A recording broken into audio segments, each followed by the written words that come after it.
On ne peut pas être l'avocat des opprimés à Paris et le complice des bourreaux à Bamako. Vous êtes français ou vous êtes malien? En France, ils sont avocats des opprimés, défenseurs des minorités visibles, héros de la démocratie.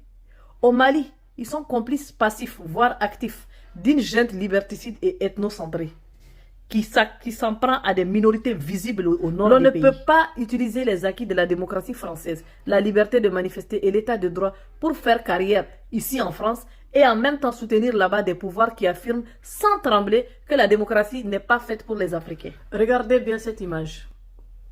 D'un côté, nous avons des figures ultra médiatisées de la gauche française, icônes autoproclamées de la lutte contre le racisme, les violences policières et le harcèlement des minorités en France. De l'autre, une junte militaire qui a troqué la démocratie contre les treillis, le dialogue contre les drones et qui s'appuie sur les mercenaires russes d'Africa Corps pour faire régner le silence. Cherchez l'erreur. Récemment, c'est Bali Bagayoko, figure de la France insoumise et élu de Saint-Denis, qui s'est fendu d'une sortie mémorable. Je vous laisse d'abord l'écouter et ensuite on reprendra. Condamner les actes terroristes qui ont frappé notamment la région nord du Mali, qui continue d'ailleurs. Nous avons aussi alerté sur le rôle un peu ambigu que tient à la fois l'Europe, la place de la Russie là-dedans, et puis on appelait aussi à la responsabilité du peuple à la fois algérien, notamment de l'État algérien aussi. Donc on a un ensemble de... Vous pensez que l'État algérien est complice de ces... C'est pas forcément complice, mais aujourd'hui il y a un travail étroit qui, depuis de nombreuses années, s'est constitué en fait avec l'Algérie, avec le Mali. Après, il y a la main invisible des anciens États colons qui parfois tentent d'opposer l'Algérie au Mali. Mais en réalité, ces peuples ont toujours vécu ensemble. Donc il faut absolument préserver cette relation de fraternité qui existe en fait sur ces États. Donc ça, c'est la réalité concrète dans laquelle nous sommes. Le voilà qui s'improvise ministre des Affaires étrangères française, distribuant les bons et les mauvais points géopolitiques, convoquant presque l'État algérien à la barre, tout en recyclant le bon vieux refrain des mains invisibles de l'ancien colonisateur. Monsieur Bali Bagayoko, je ne sais pas, un petit rappel s'impose. Je ne sais pas si vous vous en souvenez. Vous êtes élu de la République française. Vous n'êtes pas le porte-parole de la transition à Bamako, ni le ministre des Affaires étrangères de la France.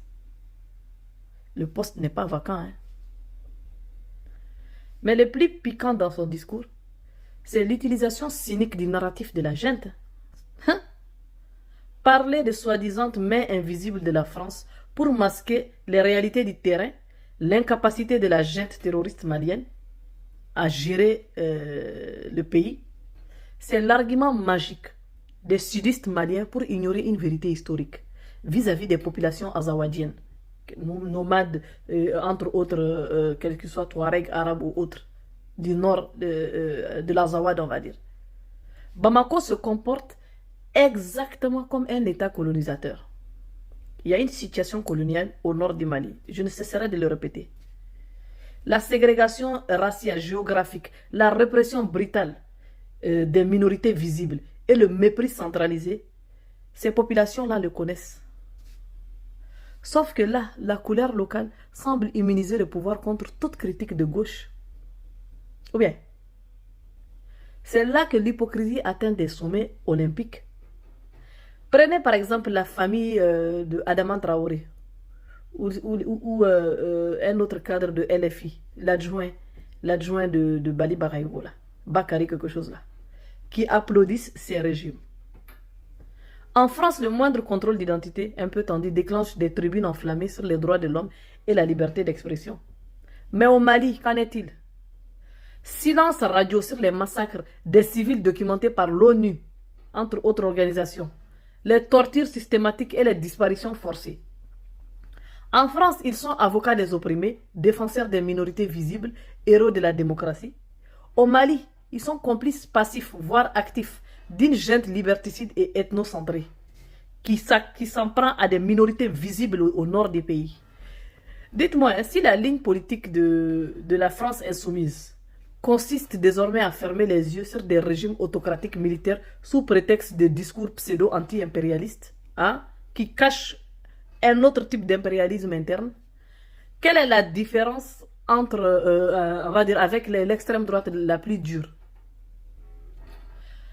Quand ces élites traversent la Méditerranée ou quand d'autres Maliens traversent la Méditerranée pour l'Afrique, ils deviennent radicaux, plus exclusifs et plus sourds aux droits humains que ceux qu'ils combattent en France.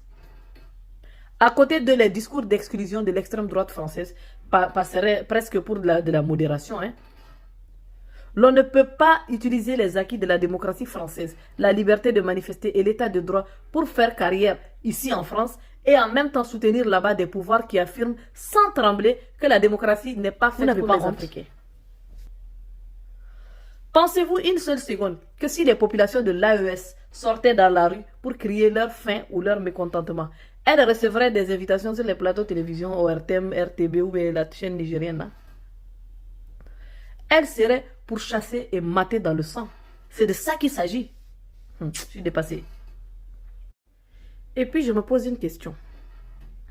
Les Arabes qui sont en France, les Algériens entre autres, mais les Arabes de manière générale qui sont en France, qui soutiennent Bali Bagayoko, qui ont voté pour lui, et puis qui soutiennent la famille Traoré. Parce que quand ils font des manifestations, j'ai remarqué qu'il y a beaucoup d'Arabes. Il y a beaucoup d'Arabes parmi les manifestants. La famille d'Adama Traoré se fout de vos gueules. Est-ce que vous êtes au moins au courant que la gente, que la famille d'Adama Traoré, les Bali Bagayogo soutiennent, tuent d'autres Arabes parce qu'ils sont Arabes et des Touaregs parce qu'ils sont des teints clairs au nord du Mali? Ça veut dire que même s'ils cherchent des Touaregs, ils vont voir un Arabe qui est clair comme un Touareg, ils vont le tuer. Il y a eu des milliers de morts. Renseignez-vous. Parce que moi, je ne comprends pas. Il faut que les gens apprennent à se renseigner sur les gens avant de les soutenir aveuglement. Car sans t'en rendre compte, tu vas soutenir les bourreaux de ton propre peuple. C'est de ça qu'il s'agit. Beaucoup de Maliens sont des droits de l'hommistes, des pro-droits de l'homme, ouverts d'esprit, tout pro-diversité, quand ils sont en Occident.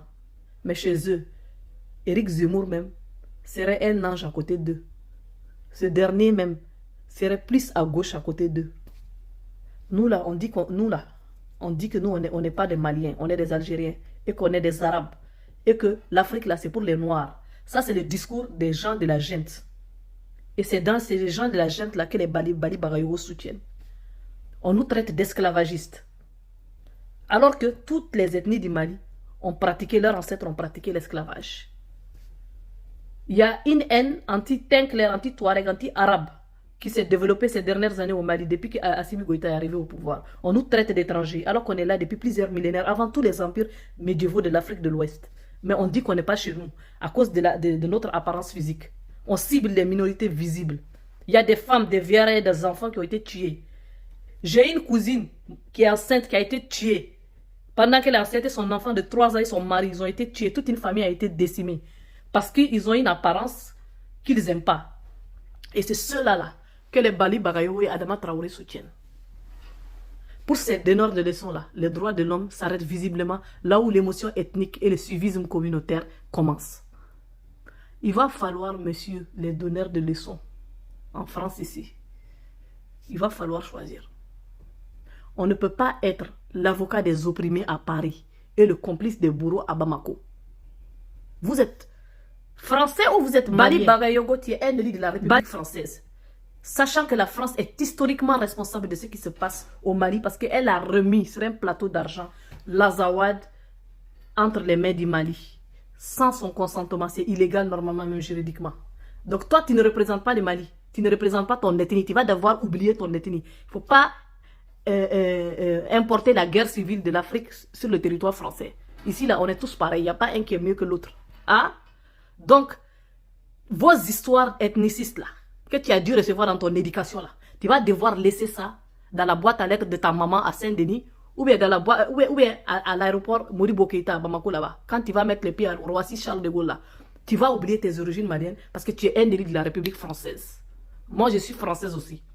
J'étais pro-LFI, mais à cause de toi, je vais m'éloigner de LFI. Parce que moi, je n'aime pas l'hypocrisie. Le combat pour la justice n'est crédible que s'il est universel. Quand l'indignation devient ainsi à géométrie variable, ce n'est plus du militantisme, c'est de la pure tartufferie politique. Même vos alliés écologistes à Saint-Denis commencent à saturer de vos dérives. Alors, un conseil. Occupez-vous un peu plus des habitants de vos communes et laissez la géopolitique à ceux qui ont une boussole morale alignée sur les droits humains et non sur l'ethnocentrisme et le clientélisme. Voilà.